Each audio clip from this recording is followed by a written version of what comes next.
Okay, so this is the Economator or E1000, which is a machine learning based economic model by the Celerogues. Below, we have our overview, which is we have created an AI product that predicts consumer inflation using the past statistics machine learning model. With high inflation rates, inflation is becoming even more important and has large effect on the economy. We chose CPI inflation over GDP deflator as it better reflects the impact on people. And this is our Meet the Team section, and that wraps it up for our homepage.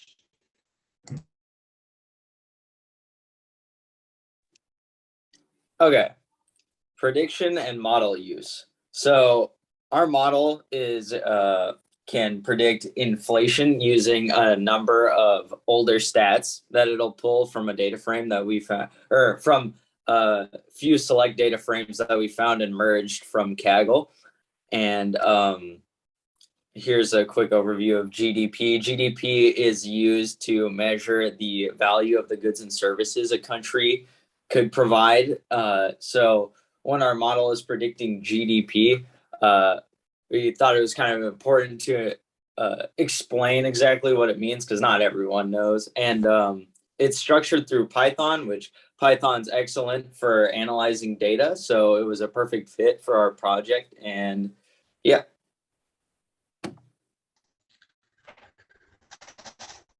So this first graph is the Corpus world map demonstrating percent of GDP growth country data for. The Corpus symbols within predefined areas to indicate the average values of property or quantity in the areas. This map has a large variety of colors, which indicate the percent of GDP growth, but most of the countries are pink and purple color, indicating a 0 to 10% of GDP growth. You can compare Turkmenistan to Somalia or even New Caledonia to see very high contrast in the total GDP percent growth.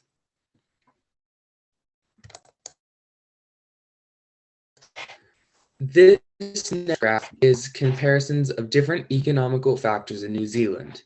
As you can see, the deposit interest rate and the unemployment total seem to almost oppose each other perfectly, while the total GDP inflation percent seems almost unaffected by the both of them and continues to run semi-steadily underneath.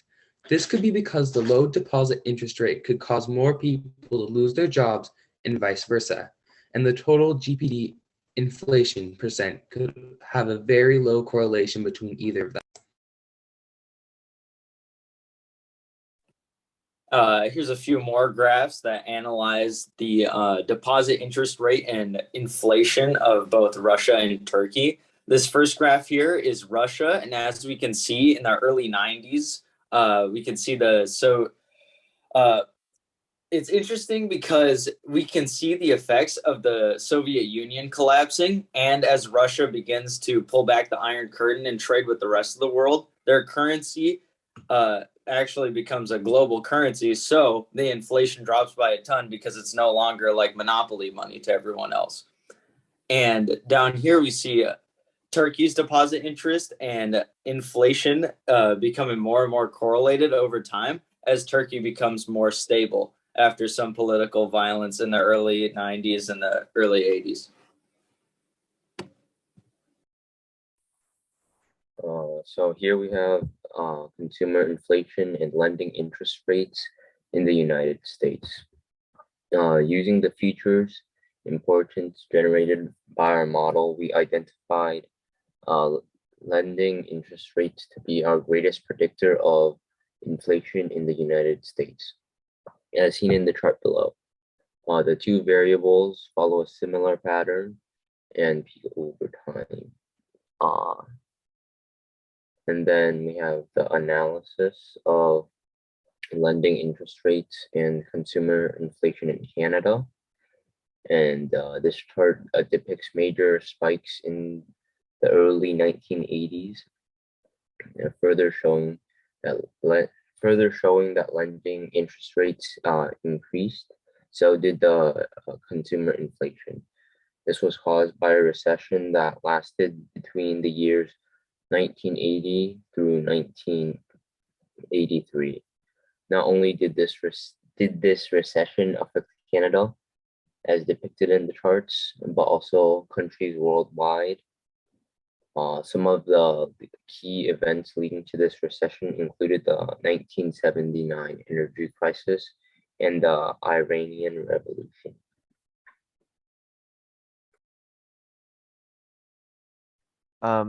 The heat map below shows correlations between various factors on Sweden, with the exception of inflation and the real interest rate, as well as the year on the ILO model of unemployment.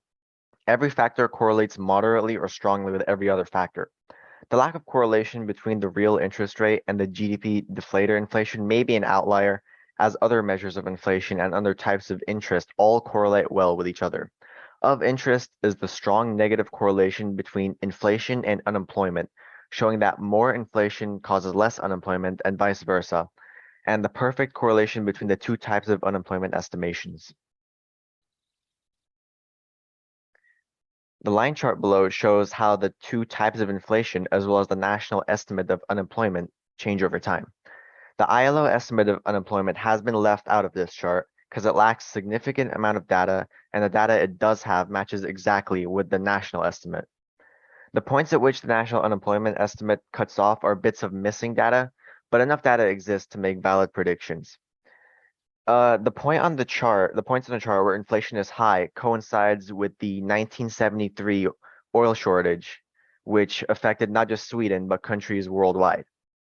This chart affirms the heat map's estimates above, showing the negative correlation between inflation and unemployment by visualizing how when the inflation is high, unemployment is low, and vice versa.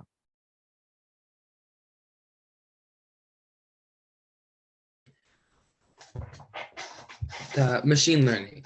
We started our project by using linear regression, then we used bagging, and finally we moved on and stuck with Xgboost. Linear regression is a form of supervised machine learning.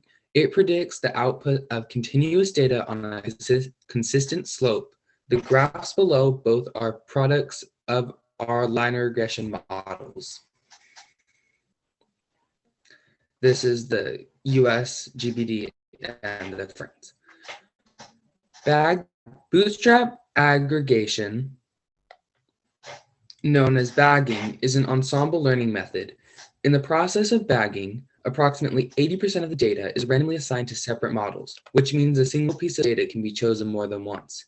These individual models are trained and then tested separately, and the average of these models is the final prediction. Linear regression versus bagging. The main difference between that sets linear regression and apart from bagging is linear regression only uses a single model, which can lead to a larger area of incorrect and less accurate data prediction, while bagging uses a large amount of smaller and weaker models, and the average of these smaller models tends to be more precise and reduce the noise in the data. Xgboost, which stands for Extreme Gradient Boosting, is a gradient boosted trees algorithm which is supervised machine learning. Xgboost can also be used for both regression and classification problems. Xgboost works by creating and training many smaller and weaker models and taking the average of their outputs. Xgboost uses bagging, boosting, gradient boosting, and other algorithms to make the most accurate prediction possible. All right, awesome. Now I'll hand it over to you, Caspar, if you want to share your screen and do the demo. Sounds good. So where'd it go? Oh, damn it.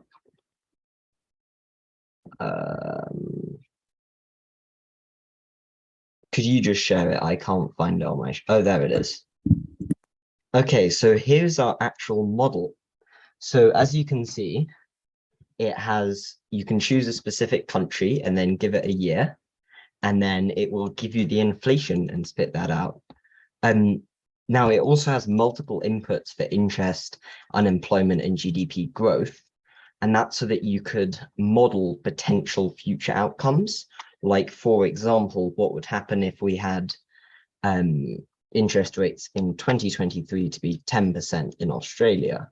rather than it's predicted to be 2.6%. And then down here are the default values for 2023.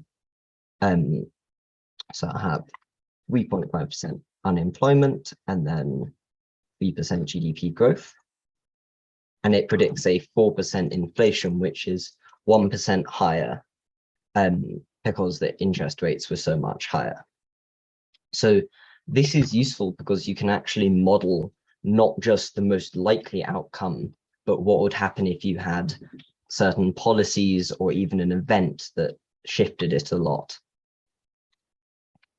Now, we found that it's very helpful to have lots of different charts, scatter plot charts, so that we can see different correlations. So we built a chart generator to show these, and you can put in different variables, and let's give it a low S trend line because I like those.